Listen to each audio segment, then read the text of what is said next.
Bonjour à tous.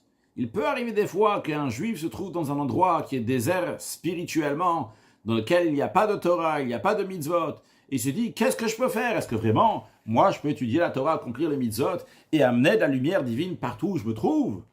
Eh bien, le rabbi nous dit, oui. Un des sujets qui est discuté dans la paracha de Bamidbar et dans la paracha de Nasso, c'est le tabernacle qui a été érigé lorsque le peuple juif était dans le désert.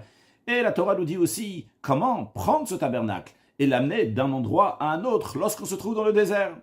Cela nous montre que même lorsqu'un juif se trouve dans le désert, il a la force d'ériger un endroit qui est saint, un mishkan, un tabernacle, un sanctuaire pour la présence divine qui va résider dans le peuple juif de manière générale et de manière particulière dans chaque juif individuellement. Mais le rabbi nous dit, de la même manière qu'il existe un désert matériel, un endroit qui est déserté, dans lequel se trouvent des climats qui sont extrêmes et toutes sortes de choses qui peuvent endommager un être humain, de la même manière aussi, il existe un désert spirituel dans lequel il y a des manières de vivre, des manières de penser spirituelles qui sont endommageantes, qui sont mauvais.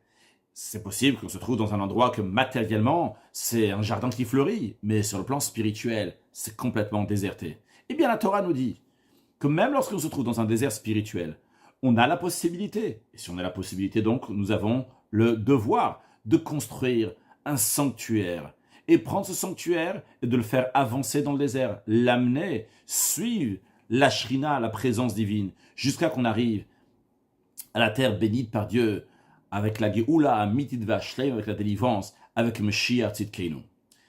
Ce que nous sommes en train de dire, cette sira, c'est l'extrait d'une lettre que le rabbi a écrite aux femmes juives.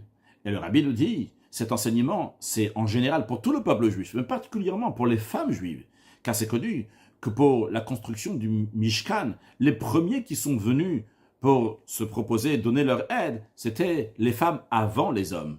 Alors, il existe un désert spirituel dans certains milieux dans lesquels ils sont complètement bouleversés en ce qui concerne le judaïsme, à plus forte raison qu'ils sont loin d'un comportement chassidique, d'une vie chassidique. Eh bien, les femmes, ils ont ce grand mérite, un mérite qui est éternel, d'être parmi les premières pour construire, pour faire ériger le Mishkan, le sanctuaire.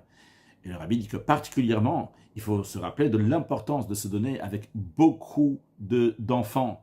Comme on voit concrètement comment, quand on commence à éduquer un enfant dans une certaine manière, quand il est encore bien jeune, eh bien on est sûr d'avoir une grande hatzlacha, une grande réussite, avec des fruits qui vont être encore plus grands et encore mieux. Alors, beaucoup de réussite pour chacun de nous, de prendre le désert dans lequel on se trouve. Chacun a un niveau dans le désert dans lequel il se trouve, et d'en faire un mishkan, d'en faire une demeure pour Hachem, que ce soit autour de nous, mais aussi dans nous-mêmes, qu'on soit une demeure pour qu'Akadosh Baruch Hu réside dans nous. Mashiach, now, une excellente journée.